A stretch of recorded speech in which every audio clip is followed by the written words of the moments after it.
voilà donc ñu tàmbali waxtaanu suba teel bi tey nag moom daanaka information yu fi ñëw tey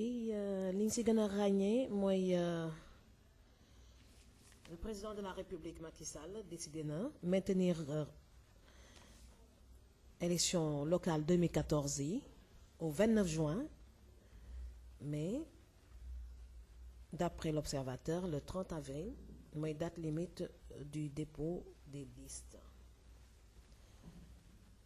Pour l'AS, c'est le 29 avril prochain. C'est important de préciser entre le 29 et le 30 la date réelle, limite de dépôt. C'est important. Donc, jox na raison tamit opposition bi à propos des clés de répartition. waaye dafa mel ni ñëpp kontaanaguñu parce que le populaire dafa ne arbitrage de Macky Sall sur les 2 points d'échoppement de la revue du code électoral. Macky coupe la poire en deux, l'opposition refuse d'avaler, le pôle de l'opposition insatisfait, les non-alignés parlent d'acte de non-élection. daanaka waxtaan bu juboo rek. Le Soleil, par contre, dit Macky Sall tranche en faveur de l'opposition.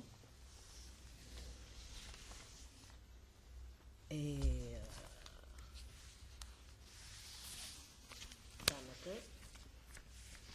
il a coupé la poire en deux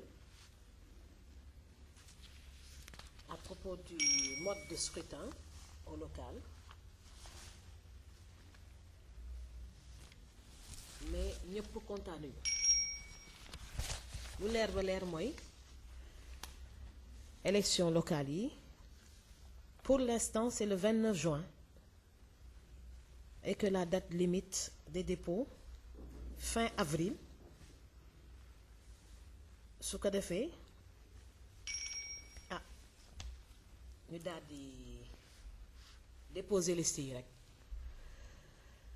ñan ñooy déposer liste yi mooy ñi ànd. Il y a beaucoup de coalitions nit yaa ngi rien n'est encore réglé. Tout le monde se cherche kan lay àndal kan laa dul àndal. Toujours est-il que chaque jour nit yaa ngi waxtaan pour déposer liste pour mun a nekk ci conseil municipal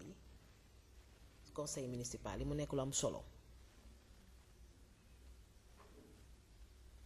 local yi nag dafa am importance parce que acte 3 de la décentralisation fi nga dafa xaaj territoire sénégalais Sénégal en 602 collectivités. 602 collectivités, c'est différent de 45 départements, 45 listes départementales ak proportionnelles ci législatives yi weesu. daanaka législatives yi weesu ñu ngi doon laaj une liste nationale et 45 listes départementales mooy raw gàddu bii nag moom il faut 602 listes su ma juumulee 602 listes nag du caaxaan. Non seulement il faut 602 listes, mais au moment où on parle, kenn waxaguñu il faut combien de personnes par liste parce que loolu ci carte électorale bi lañ koy xamee ci population bi lañ koy xamee statistique au Sénégal dañuy xam ne il y a 13 millions ou 14 millions ou 15 millions d'habitants parce que la nationalité sénégalaise bi nga xam ne jigéen ñi dañ ko joxe léegi seen doom. Il dafa yokk population Sénégal loolu dañ ci tenir compte dafa yokk ñi am droit d'aller voter kon li amoon ci élection législative yi weesu carte électorale boobu dafa changer non seulement acte 3 de la décentralisation xaj na affaire yi en 602 collectivités locales 555 communes 42 départements la ñuy wax je pense ak 5 villes je pense ce qu'ils ont dit ñii d'accord nañ si ñii nee nañ ñii d'accord ñu si toujours est-il que les gens commencent à adopter l'acte 3 de la décentralisation mais comprendre guñu ko bu baax leer ba leer mooy y a 602 collectivités daanaka 602 collectivités ça veut dire que 602 listes ñaata personnes ñoo war a nekk ci collectivités yi xamaguñu ko ministère de l'intérieur waxaguñu ko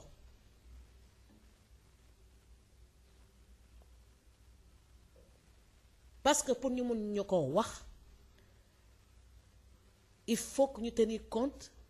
ci nationalité bi nga xam ne jigéen ñi jox nañ ko seeni doom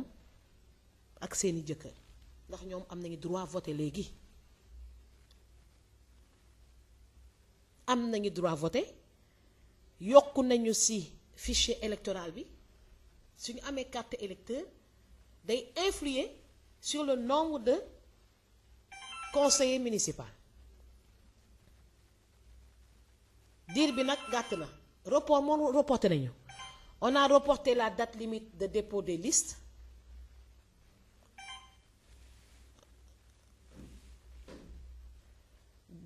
reporté nañu date dépôt des listes le 9 avril la woon wax nañoo ba ñu am ci ndam daanaka repoussé nañ ko ba fin avril loolu yëpp ba léegi baax na doy na mbaa doyul toujours est-il que jour bi nga xam ne dañuy def élection maanaam le 21 juin day coïncider premier jouru koor bi ramadan bi coïncider tamit démarrage u hivernage bi xam nga loolu war ñu xaar nag ba dernier jour nag ñuy dem di vote gi bëriwuñu ñu ne li ñu daloon ci législative yi ñëwati rek ñuy déplacé wu pour dem vote gi tuuti une chose est à prévoir le 29 juin n'est pas une bonne date il n'est pas trop tard nag pour reporter les élections il n'est pas trop tard du gàcce reporter élection du gàcce il faut prendre le temps d'étudier la carte électorale du Sénégal il faut prendre le temps de faire correctement les coalitions il faut prendre le temps d'organiser correctement les élections dès l'instant qu'il n'y a pas de caution à déposer gisuma lu ñu fi jar a yàkkam kon war nañ kaa mën a reporter correctement suñ ko reporter wulee tamit garaawul gaa yi ñu dóor ko mu daal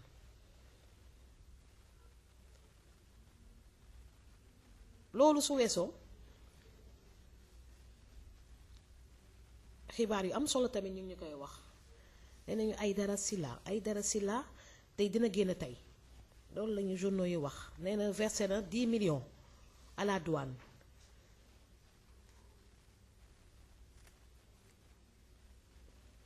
dafa am yoo xam ne nag di xaw a day waar soo xalaatee que nit def na kaso pour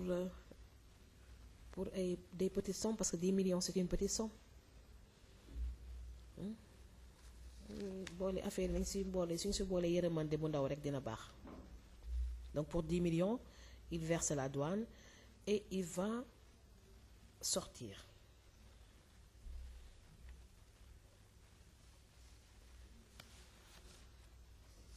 Dakaractu moom la presse en ligne wan nañu photo Oumar Sarr Samuel Sarr Ousmane Ngom les dignitaires du PDS ne ñooñu ñoom haute cour bi de la justice li nga xam ne assemblée nationale moo koy toogal ñu ngi leen di pareel dina sotti am du sotti ci kanam rawali bët la tribune jot naa fàttali askan wi que à propos des traqués maanaam ñi nga xam ne dañ leen tere woon ñu génn ñu ne il y a am na ñu gis ñuy génn du négligence de leur part du négligence su frontières yi comme ni ñu ko foogee woon démb waaye il s'agit d'une levée partielle de l'interdiction de sortie du territoire ndax gis nañu Ousmane Ngom barki démb moo njaay génnoon na kon Oumar Sarr bi dem ba Afrique du Sud état Sénégal nee na du négligence c'est une levée partielle de l'interdiction de sortie du territoire. mu am nag beneen information ndeysaan boo xam ne tamit daanaka toute la presse reprend nañ ko mooy la situation carcérale au Sénégal. 34 617 détenus dans les 37 prisons du Sénégal. Prison Sénégal yi 37 lañu 1280 de plus qu'en 2012 daanaka bu fi Abdoulaye Wade jógee ba Macky Sall toog ñaari at après seetlu nañu que population carcérale dafa yokk de 1280 seen budget nag pour maintenir les prisons nekk 21 millions xam nga loolu tuuti na 21 millions pour 37 prisons moo tax les bonnes volontés dañuy war a di fàttali prison yi di jàppale ñi ne ci prison yi ndax dañuy am problème pour lekk pour ndékki pour añ pour reer pour tëdd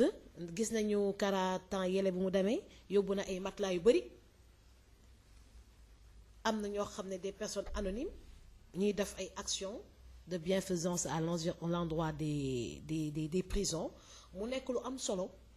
ndax population carcérale dès l'instant que dañ leen di tere yore xaalis ci seeni poche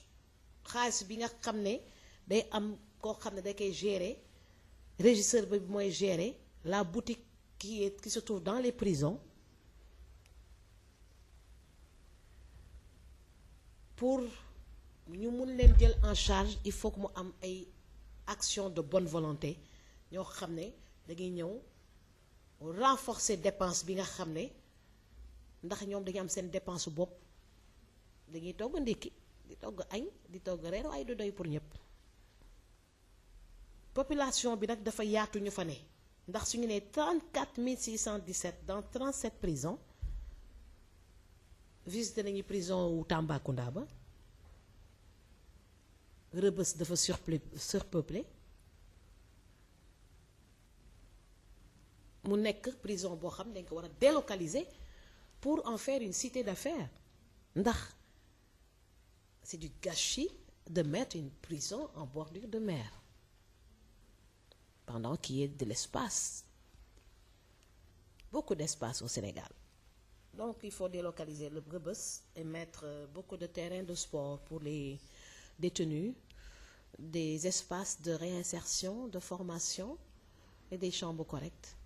qui va leur permettre d'être compétitifs à leur sortie et de trouver du travail à leur sortie. Ça c'est important. Donc il faut raser Rebeuss.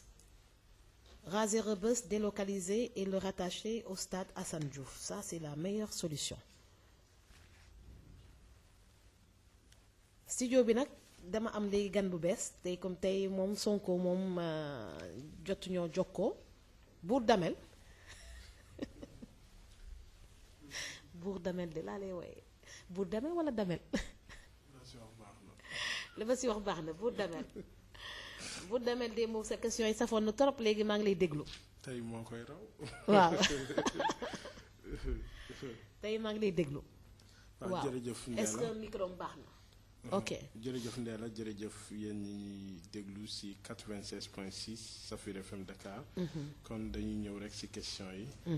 ñi koy door rek li nga xam ne moo di xibaaru ñu gis ne bu yàggul dara ginnaaw bi nga xamee ne njiitu réew mi ki Macky Sall. ak ñooñu dem nañ fa li nga xam ne moo di Paris biñ dikki rek gis nañ ne gox bi nga xam ne moom la Macky Sall jëkk dem def fa visite mooy Casamance. ngir lancer pôle boobu est-ce que loolu gisoo ci benn symbolique le fait que bi nga xamee ne am nañu ay engagement ne waa bailleur de fonds yi jël nañ. ay xaalis yu takku ngir jox ko réewu Sénégal Macky bi mu dikkee matuñ ñaari ay bés mu jëkk a def tukki nemmeeku fa li nga xam ne moo di Casamance est-ce que amul benn symbolique bu xam ne nii yaa ngi ko ci lire en tant que acteur symbolique bi kay moom lu am solo la parce que la paix jàmm soo bëggee bailleur de fonds yi gën a ñeme sa dëkk da nga fay instaurer la paix. ndax kenn mënul wax Sénégal te waxuloo Casamance ku wax Casamance wax fa conflit mu nekk benn guerre ba fa nekk yàgg fa tool plus de 20 ans loolu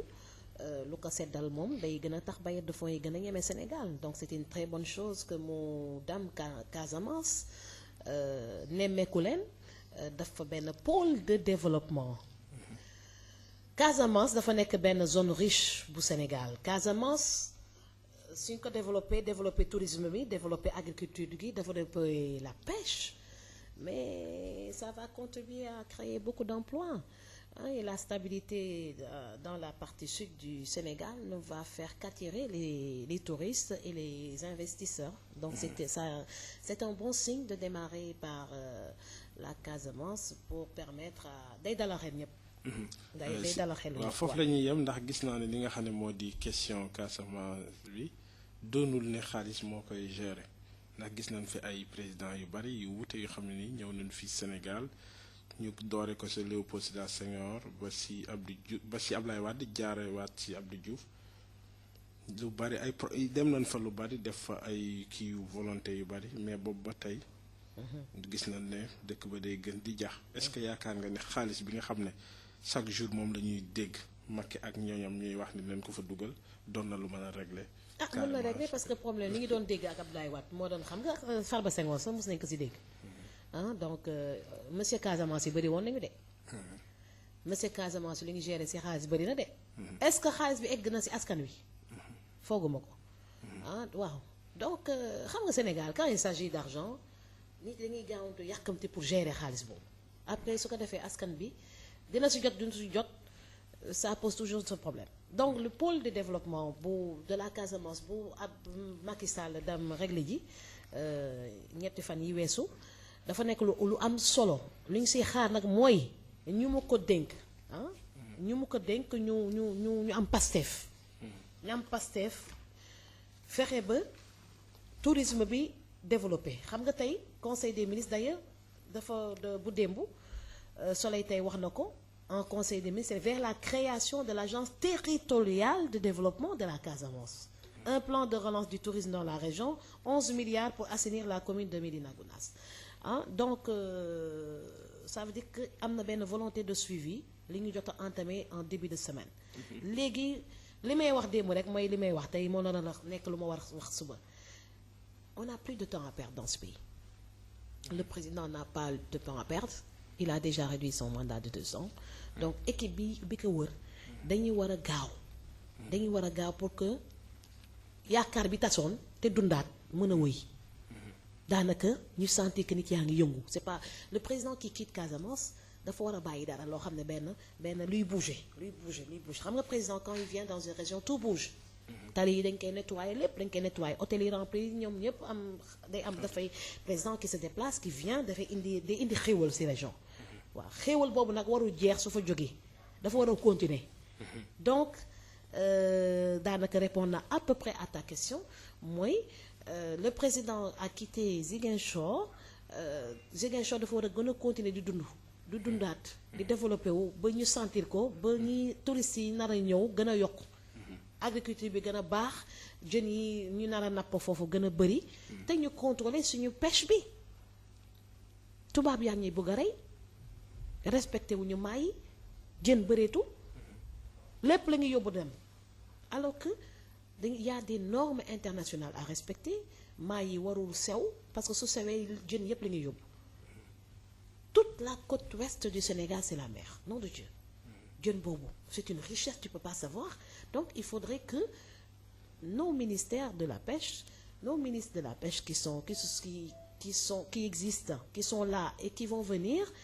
doivent s'occuper correctement de la pêche pour nous permettre que jën yi nga xam ne ñoo nekk fii Sénégalais yi seen bopp doog profiter si waaw donc li ñu mën a defar Casamance dafa bëri de géej gi ba ci terre bi sous-sol bi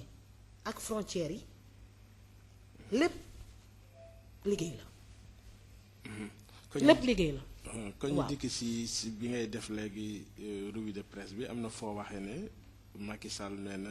je suis le seul maître dans le parti le seul maître dans le parti c'est moi. waaw est-ce que loolu président ñu gis ne parti doon na loo xam ne ni dañ koo war a pencoo. kenn nit rek mooy ñëw di dogal ak yooyu. est-ce que doonul ay traits yu dictateur. mais non dictatorial dans cette phase mënut a ñàkk dans cette phase mënut a ñàkk xam nga man sama position a été claire. on veut de président chef de patrie pas chef de parti. Je suis très claire dans cette histoire donc le président de la République ne doit pas être chef de parti mais du loo xam ne da koy def immédiatement il doit tendre à libérer le parti pour l'instant il ne peut que gérer son parti parce que mënu jékki-jékki bàyyi ko su ko bàyyi kan la koy bàyyi moo tax mu ne je suis le seul maître donc comme Moustapha Niasse a dit la dernière fois la même chose donc après c'est une phase et après day am benn phase de transition benn parti bu jeune nga xam ne mi ngi doog pas doog judd na depuis 3 ans depuis 5 ans depuis 5 ans et fete yàggul ces 5 ans nekk le parti au pouvoir kon mënut a tuuti xam nga mënut a tuuti ñoom dañu doon ne seen parti dafa jeune dafa tuuti man gisee moo noonu un parti au pouvoir mënut a tuuti ndax su tuuti woon du fallu ils ont eu une erreur de communication dans cette histoire parce qu'ils ont accepté qu'ils étaient petits alors qu'ils sont au pouvoir un parti qui est au pouvoir est le parti qui est le plus fort donc les gens qui sont dans ce parti doivent être conscients et ne doivent pas faire des erreurs de communication en acceptant qu'ils sont faibles, qu'ils sont pas bien structurés. Donc on a tout entendu dans ces histoires de oh là là, on a des erreurs de communication extrêmement terribles et que bu ko jox doole ñi nga xam ne dañuy ñëw la ngaa musi da nga wax ji wax moom du neex moom te mooy wax bi moom mooy donc les gens de l'APR eux-mêmes ils ont fait des erreurs de communication en disant qu'ils étaient pas bien structurés qu'ils venaient de naître bon ils ont bien travaillé ils ont été élus ça c'est un fait yóbbaale ñu bëri maintenant quand il dit je suis le seul maître c'est pour organiser et on attend du président de la République qu'il organise son parti et après qu'il se libère de son parti donc yàlla su ko mayee deuxième mandat il aura suffisamment de temps de laisser le parti et comme ça beneen président su naree ñëw moom tamit dina am temps avant muy accéder mu organiser parti am après libérer comme ça il faut qu'on arrive à avoir des présidents chefs de patrie, c'est-à-dire seulement des présidents de la République qui s'occupent des problèmes des Sénégalais et que leur parti qui les a mis au pouvoir soit géré par d'autres personnes une fois que le président du parti est élu président de la République. Pour l'instant, tel n'est pas le cas. Donc, on est en train de vivre une phase de transition. ñu ñëw aussi élection locale yi. Parce que si CNRI bi. comment il s'appelle Amadou Mahtambo je pense qu'il a si conclusion bi. bind nañu que. Le président ne doit pas être chef de parti. Waaw c'est ça l'idéal. ok ñu ñëw ci élection locale yi démb liir nañ ci yenn ci ay internet Ndella Madior Diouf ne moom daal li nga xam ne moom lay invité le président de la République Macky Sall moo di mu toxal li nga xam ne moo di élection locale yi te gis nañ ne ay élection le respect de l'agenda républicain doon na benn un trait caractérisateur de la démocratie li nga xam ne ci la ñuy mën a natt ne dëkk bi dafa am démocratie ginnaaw liberté yi nga xam ne da ngay may ñi nga xam ne ñoo di citoyens yi ñu am seen liberté am seen afia nga respecté date li nga xam ne moo di datu élection muy local législative ak yeneen yu demee noonu bokk na ci baromètre bi nga xam ne ci nga mën a xam ne dëkk bi dëkk bu démocratie la. oui absolument. waaw yow nag bu fekkee ne da ngay invité ki nga xam ne moo di Macky Sall ngir mu reporter élection yi est-ce que loolu du doon benn. pes bu xam ne nii da ngeen ko fas yéene pes démocratie Sénégal. mais non parce que gis nga démocratie balaa muy am dëkk ku war a am carte électeur da nga koy war a am di nga wax ci. démocratie rek ngay wax. su fekkee démocratie donc kay sénégalais bu nekk war na am carte électeur am te tel n'est pas le cas su fekkee démocratie donc ngay wax le vote doit être obligatoire tel n'est pas le cas kon bi ñuy wax affaire démocratie dëkk bi dañ koy defar. l'idéal mooy vote dafa war a nekk obligatoire ku ne da nga war a joxe kàddu si li dëkk bi nu mu war a doxee egguñu foofu le vote n'est même pas obligatoire carte électeur ñaata carte moo ñoo nekk ci kii ci préfecture yeeg kenn retiré gu ko tey fii ci rajo bi ñu nekk nii sa am na ñu bëri ñoo xam ne soo leen laajee carte électeur amuñu carte électeur wala retiré wuñu seen bos dégg nga wax ji kon dëkk bi dañ koy defaraat on parle de réforme partout bon report élection xanaa du waaye yéen man dañ jama jaaxle yow yaa ngi ne respect de calendrier électoral républicain calendrier républicain respect du calendrier républicain kenn waxul de bu président de la république décidé réduire son mandat de 7 ans à 5 ans loolu respect du calendrier républicain bi mën nañ ko foofu xam nga déjà réduire na ça veut dire que il a anticipé l'élection présidentielle. Mais c'est pas officiel. Oui, mais il va l'anticiper. À ce stade, je te dis, à ce stade, il peut pas faire autrement. Il va anticiper l'élection présidentielle. Quelqu'un qui anticipe l'élection présidentielle ne peut pas reporter une élection locale ou législative ou anticiper une élection locale législative. Mais am na ñu bokk ci biir parti ñu ngi koy ñaan mu maintenir les 7 ans. Oui, mais bon, il a dépassé ce stade. À ce stade, je dis, le président ne peut plus faire autrement. waxeet moom mënu ko def. Il a dit 5 ans. Dootul dédire du ci dellu ginnaaw donc te je le connais pas à 100% mais à ce stade il peut plus reculer donc il a décidé de faire des élections présidentielles anticipées dama foofu mënuñu wax ay respect du calendrier républicain donc ku anticiper élection présidentielle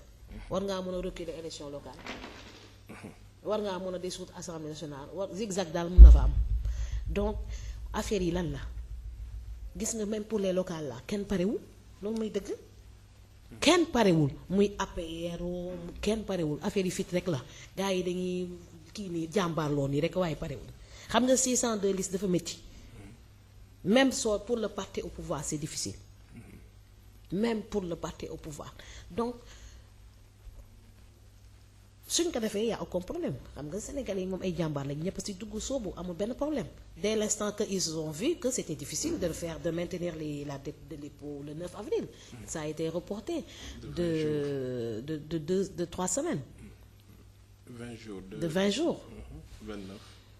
voilà donc est-ce que doy na est-ce que Ndella Madior Diouf pare na man de mënumaa nekk pare naa 100% de waaye moom fi ñu wax ba suba su ñu nee woon dañuy déposer liste ma door ko suba maa la wax lii mais problème bi mooy il faut prendre le temps de déposer de préparer les listes et tout man je suis à Fatick je suis de Fatick Diouf laa sant Fatick laay dem. waaw gis nañ ne yow sa fièvre politique mu ngi nekkoon fii Sacré-Cœur léegi nga. musta nekk Sacré-Cœur.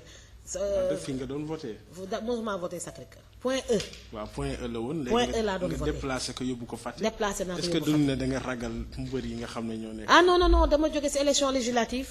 gis Fatick ni ñu ma bëggee gis nga région de Fatick. soo tegoon benn bokk yaakaar maa si tegu woon naa la wax lii. waaw Fatick doon dañ maa bëgg. maa xew Fatick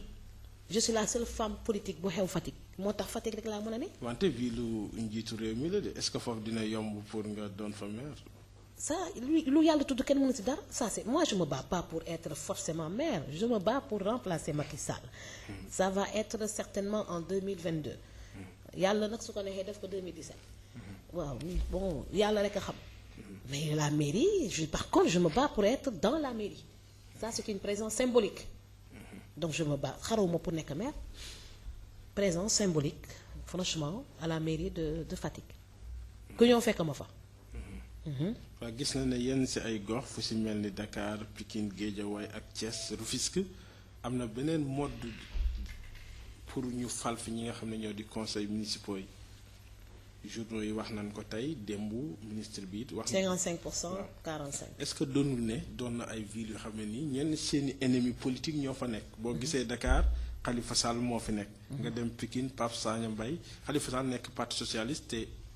am ay problème ak parti au pouvoir. notamment Macky Sall. nga dem Pikine Pape Sagna Mbaye nekk AFP moo fa nekk nga dem fële Guédiawaye ki nga xam ne moo di Cheikh Sarr. nekk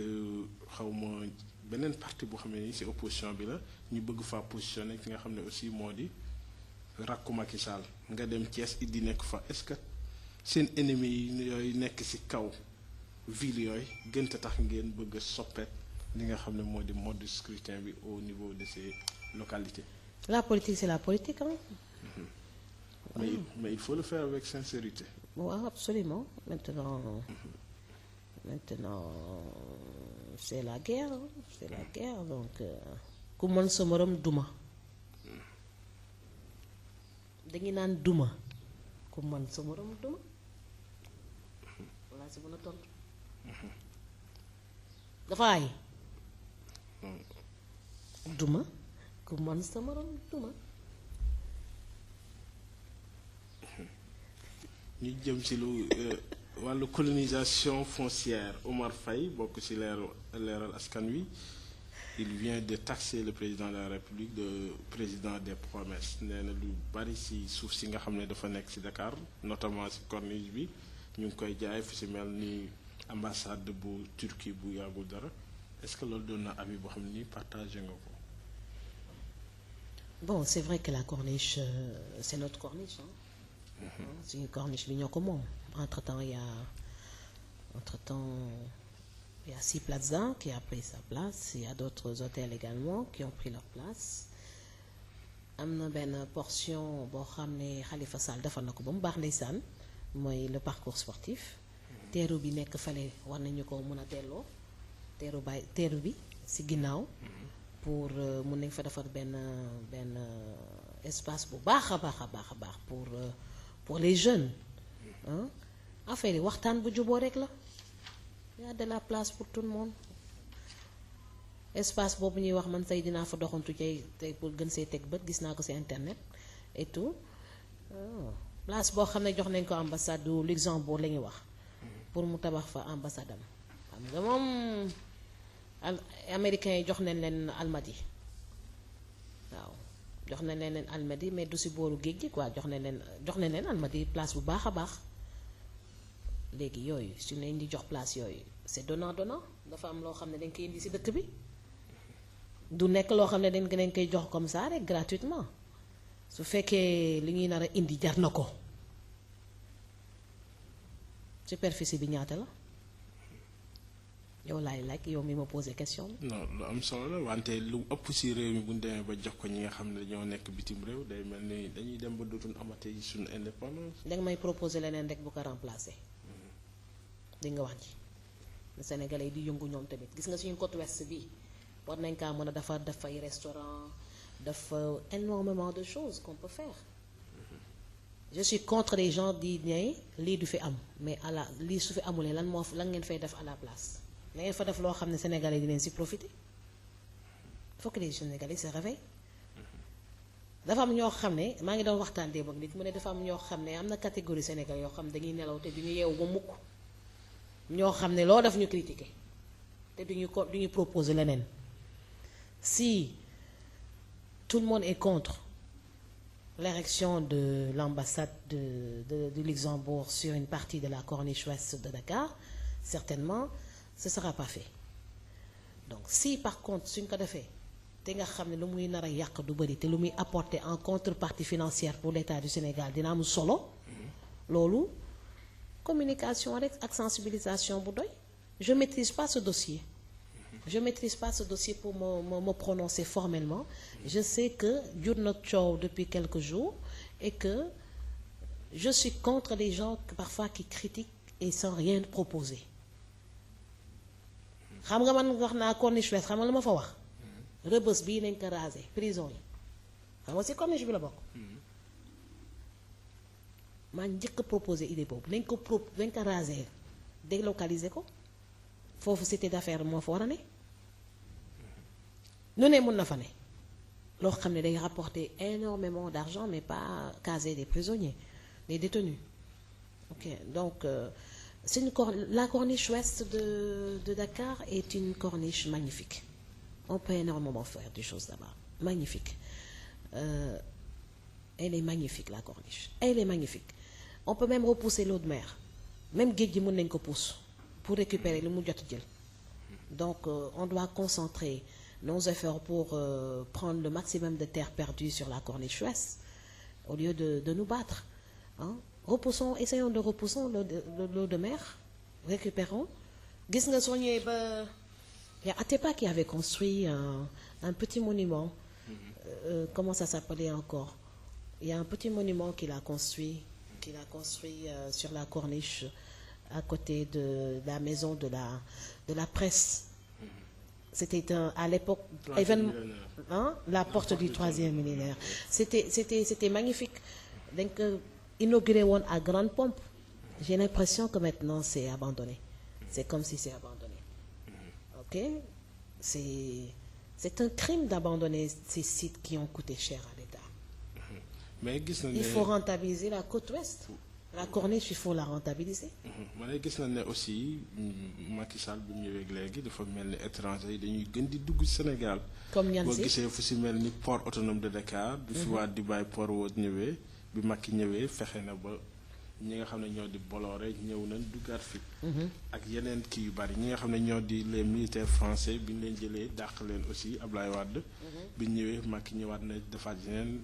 accord de partenariat. ñu jëm si wàllu armée. ñu gis ne it ñi nga xam ne ñoo di étranger yi tubaab yi ñu ngi gën di amaat doole fi nga xam ne mooy Sénégal si contexte boo xamee nii dañuy wax mondialisation contexte boo xamee ni dañ ne Afrique dafa war a moom boppam doon terme renaissance ñu koy wax lu bari si discours du président yi bu ñu gisee ne nag li nga xam ne mooy suñu souveraineté lu si mel ni port boo ko jëlee si dëkk doon na lu am solo aéroport lu am solo la ñooñu nag bu ñu ko bàyyee ñi nga xam ne ñoo di tubaab yi étranger yi ñëw fi est-ce que du ne dañuy basculer le Sénégal dans un néocolonialisme. gisewu ma ko noonu yaakaar naa ne am nañu fulla bu rëy bu leen permettre ñu négocier contrat yi correctement ba xaalis bu bëri revenir au Sénégal quel que soit le partenaire étranger en face d'eux il faudrait qu'ils revoient correctement les contrats pour que Sénégal gën ci bénéficier. Certains reviennent, certains ont été chassés par Abdoulaye Wade. Le problème, c'est pas quand ils ne reviennent pas pour faire ce qu'ils veulent. Ils vont revenir sur des bases claires et que le Sénégal va en tirer profit. Le Sénégal va en tirer profit et tout. Maintenant, il ne faudrait pas que les gens critiquent pour critiquer seulement. Le Sénégal, ñu bari dañuy critiquer pour critiquer. Si un partenaire qui a été chassé du Sénégal revient et si son retour apporte beaucoup d'argent au Sénégal, pourquoi pas? Par contre, si on n'y gagne rien, c'est pas bien.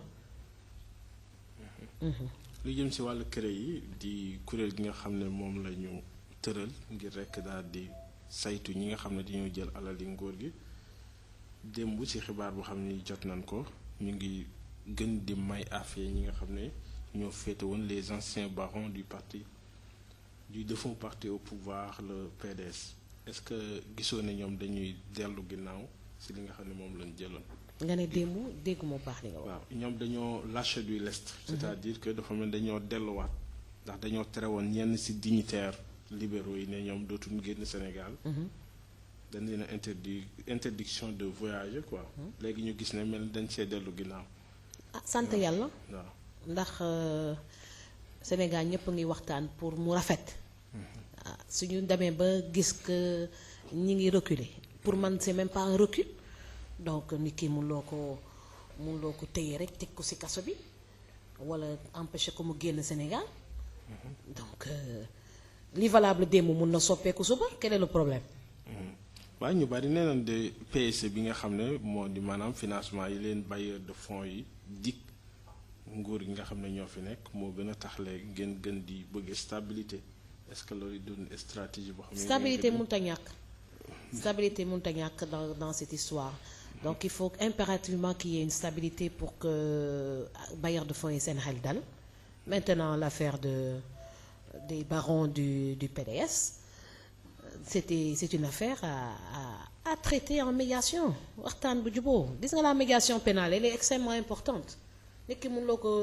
même ñu teg 20 ans sax génne nañ leen tôt ou tard dañuy génn donc c'est vrai que il y a eu beaucoup de crimes financiers avec ou sans preuve ça fait mal pour le trésor du Sénégal ça fait très mal parce que détourner xaalis dafa baaxul gis nga ñun ñépp ñuy wax nii s'il y a pas de preuve il faut libérer xam nga lan lañ ci teg ku jël alalu askan wi danga ko war a delloo loolu lañ ci teg avec ou sans preuve gis nga s'il y a pas de preuve ba ñu génne nit ki te ñu junj ne yore na xaalis mais xaalis bu mu làkk ko war a ñëw investir ci dëkk bi gis nga su ko investir wulee ci dëkk bi ci beneen dëkk la nar a des ak moo baaxul alalu askan ku ko jël tôt ou tard danga koy delloo walla nga sànni ko ci beneen dëkk doo ci mën a sa profiter kon ñi nga xam ne dañuy jël alalu askan wi débrouillé wu ba amul preuve ñoom nañuy seetaat yàlla rek am lu ñu delloo ci nii walla ci nee ci nii mooy delloo sutura walla investir rek jéem a investir créer emploi parce que wax dëgg yàlla mënumaa xalaat nit garder ay milliards xam milliards dafa bëri garder ay milliards tegal mu lenn ne xaalis bi askan bi moo ko moomoon day jëlal milliards bi nga créer sa ay emploi soo amee chance bi nga génn la suñ la génnee li nga làkk day xam ne yow dong yaa xam nag nga mën a génnee soo ko jàpp soo si téye nga investir ko Sénégal waaw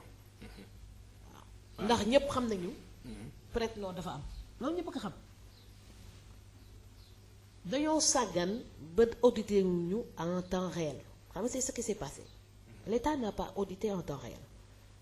mais plus le temps passe xanaa xam la bés bu nekk y a des décaissements qui se font au niveau des ministères bés bu nekk ñu ngi décaissé balaa ñuy décaissé dañuy war a seet ndax le travail a été fait ndax li ñuy décaissé lii dina am njëriñ ndax war nañoo décaissé mais soo buggee xaar ne da ngay audit 5 ans après le mal est déjà fait quand on n'a pas de preuve on est obligé de libérer loolu moom la loi bi wax sooy téye nit da nga koy exhiber ay preuve soo amulee preuve da nga koy exhiber soo amulee preuve da ngay joxe liberté provisoire contrôle judiciaire lu ne am na fi xam nga lan moo gën a métti nag mooy téye nit rek ne ni ki du génn loolu day métti nag loolu dafay daw yaram waaw loolu day daw yaram waaw ñenn ci libéraux yi nee nañu bu fekkee ne dañuy def audit aussi il faut ñu def ko de 1960 à nos jours. waaw mais mënuñoo dëkk di audit dafa am ñoo xam ne da koy def pendant ce temps dëkk bi dafa war a di liggéey. waaw kon dañuy dikk rek jeexal ci journal L'Enquête di ci xëtu yëglekaayam mu fësal ci ne Massalikul Jinaan la revanche de Serigne Touba en tant que mouride ban jàngat nga am ci lool la grande mosquée Massalikul Jinaan de Dakar la revanche de Serigne Touba. Touba de xam nga soo demee Touba da ngay sentir carrément que fi yaa ngi dëkk kër Serigne Touba.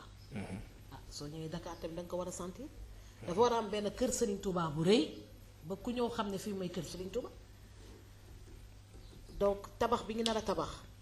maquette bi ñuy joxe def à la une des journaux aujourd'hui mais c'est une belle maquette c'est comme